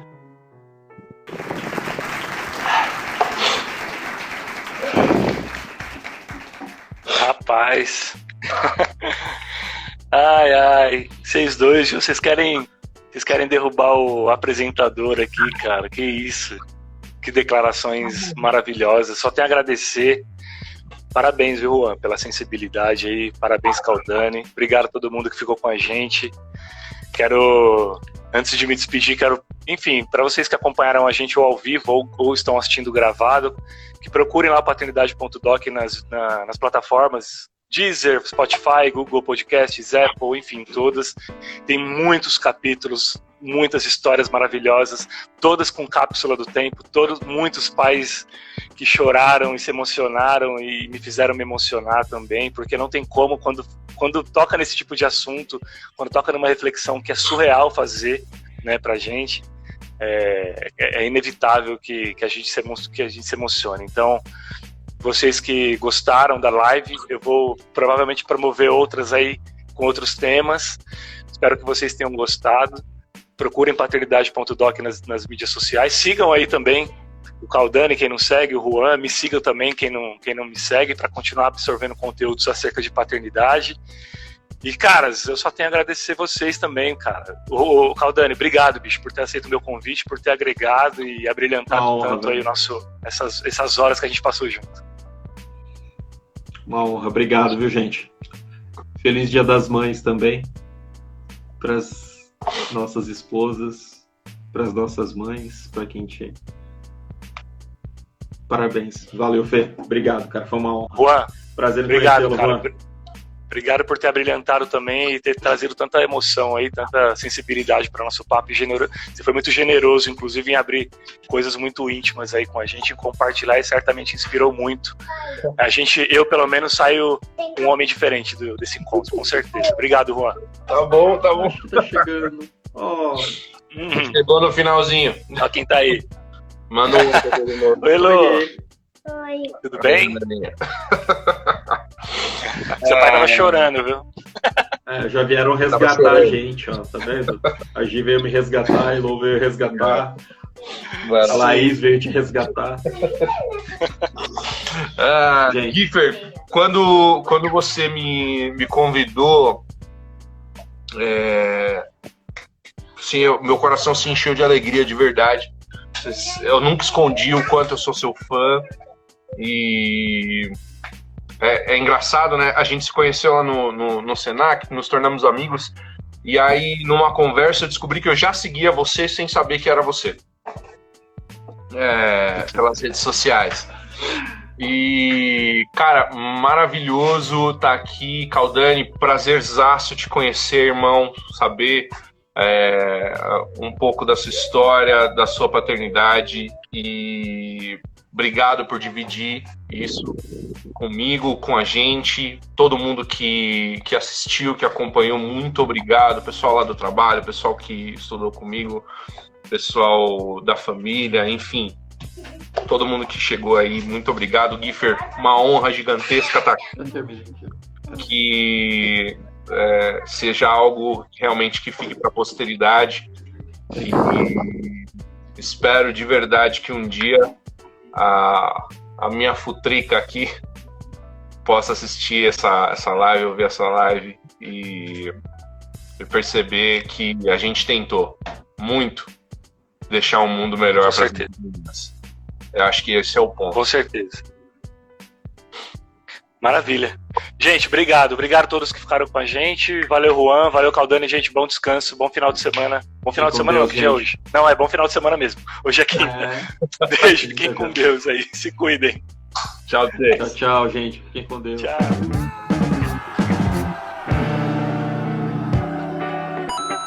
Você ouviu Paternidade.doc com Fernando Giffer.